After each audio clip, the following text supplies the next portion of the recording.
Cheers. Salud. Salud. Hello, I'm Ray. Welcome to Wine Tap Tips. Back with Patricio Santos from Ricardo Santos Winery. Did I say that correctly? Yes. Okay. Yeah. So, tell us a little bit about Bonarda as far as the grape, how yours is different, and why it's so big in Argentina. Well, you may know that Bonarda is the second most widely planted red wine in Argentina. There was a time that was number one, more than Malbec. Really? Yeah. I did not know that. No, Malbec was historically number one. Okay. Then it was a time in the 70s that Bonarda surpassed in acreage the area of Malbec. But then in 1990s, it's where Malbec came back again and started. Oh. So now Bonarda is the second.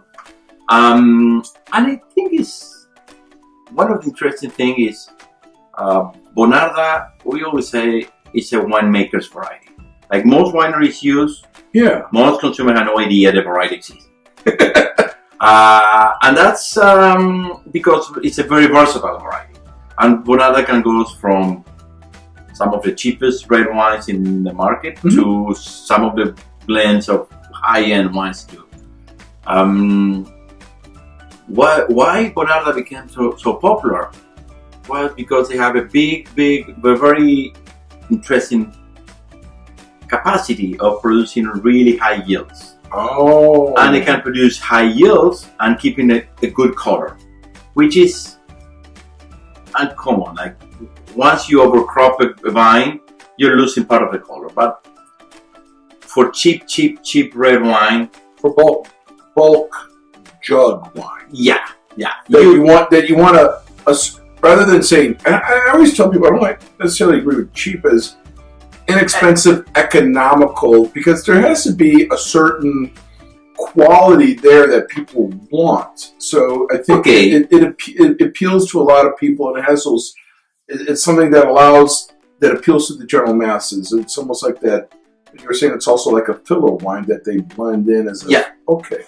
But for those wines to have a low price, you have in this variety something great because you have kilos and color, and that's all you need for those wines. But in the last few years, we start producing, like planting Bonarda in better regions. Our vineyards were treating better and actually treating as a fine grape in the wineries. And we find that something that is very, very interesting. It makes a very fruity, very beautiful color, medium body wine. In our case, we don't use oak in this because I think with oak you lose part of the beauty of this wine, which is the fruity of the wine. And it's a medium body wine, so it's hard for the wine to hold the tannins and the aromas from the oak. You get this beautiful texture. You get this weight. The tannins have presence, but they're not rough. You have a nice acidity, but it's not a sharp acidity that just kind of cuts your palate apart. It's very easy drinking. It's very approachable. And I mean, it's very versatile as far as the foods you could have with it. I mean, we've been discussing all day how nice this would be with smoked and grilled foods, whether it's pork or beef. You know, a lot of people think beef when they think of Argentina, but for those in the Midwest here, Bonarda would be a wonderful wine to go with your favorite pork. Actually, I think Bonarda is a good example of wine that you can chill and drink chill.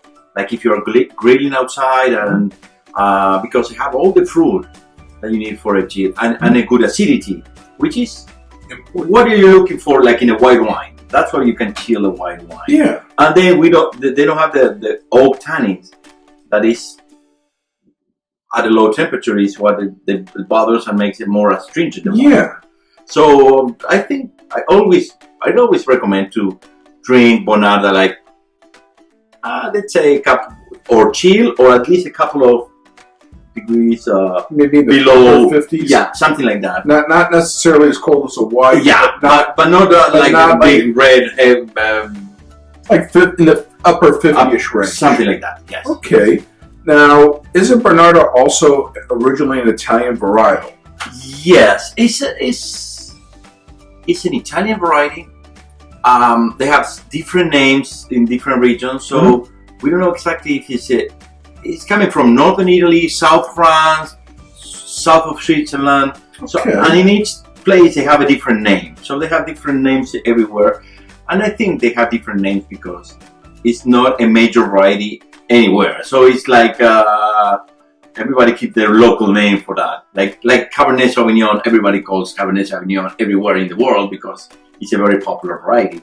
But for less known varieties, that's very common, that they have different names in different regions. Oh, okay.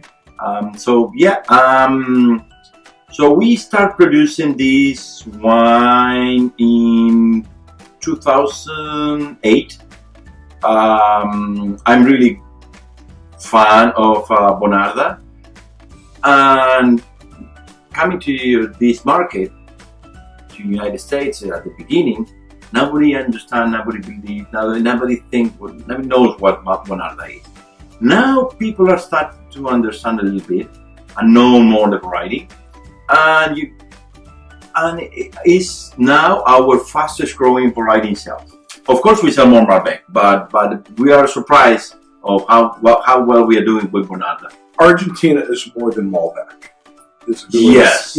I'm a Malbec producer, and a Malbec, like 80% of my wines are Malbec. I'm happy with what Malbec is now, but there's a lot more than Malbec. And I think it's not fair for other great wines that they produce in Argentina that they are so tough to sell because they're not consumers. Yeah, they're not Malbec. It's like the beautiful woman. You know, if Argentina is the beautiful woman at the dance, everybody's staring at just one aspect of her physical beauty and not noticing her elegance, her dress, or her personality, or something like that. And Malbec is the one thing they're fixated on, but they don't notice her beautiful smile, which might be Bonarda. Yeah, exactly. So I would recommend to try a lot of new things coming from Argentina because there are some great wines. Like Bonarda is a good example. Torrontés is a good example. But also Cabernet Sauvignon, Cabernet Franc, other varieties, and even some Italian varieties. Sangiovese, we produce Sangiovese. And here's the other thing we'll end with. Try them. You're not married to the wine. You're not committed to the wine. All we are suggesting is that you taste it. If you like it, you're still not obligated to buy it, but give it some consideration for down the road. There are how many? I'm sure you grow a couple hundred different varietals all over Argentina. At least a couple hundred. I don't know exactly, but a lot of different varieties. And some makes really interesting wines. But I mean, you see the 20 some odd commercial, but I mean, the more you try, the more you're going to enjoy. And that's what we'll kind of end with. Yeah. So, cheers. Thank you for joining us. Salud. Here's to living a long wine life. Yeah. Thank you very much.